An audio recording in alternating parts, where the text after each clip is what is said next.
Because let's face it, when you pick up the papers these days, you read a lot about leaders who unfortunately are destroying trust in business around the world. And I've got my own sort of favorite rogues gallery here that I just put together for this session. It changes every time I do this. There are always some new faces, always some new faces to add, no shortage of fresh material. So who recognizes any of these names? Who can shout out a name there?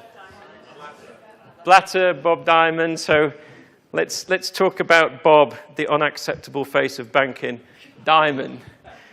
So here's a man who earned a total of £63 million from Barclays Bank in his time as chief executive, and then loaded it with £290 million of fines from the FSA for their role in rigging the LIBOR interbank lending rate.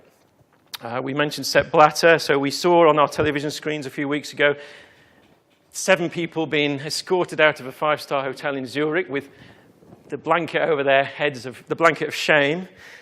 People who are alleged to have been involved in $150 million of bribes for broadcasting rights for the World Cup. So that's Bob Diamond, Sepp Blatter. Who else have we recognized? Philip Clarke, thank you very much. I thought that was probably the most difficult one. So Philip Clarke is the third one in. Philip Clarke was the ex-chief executive of Tesco, who oversaw that organization in the 3 years when it overstated its profits by £263 million. £263 million. And when that story hit the news, Tesco share price fell 45%. And we've got one remaining leader there, yeah. BP, ex-CEO of BP. Tony, I want my life back, Hayward.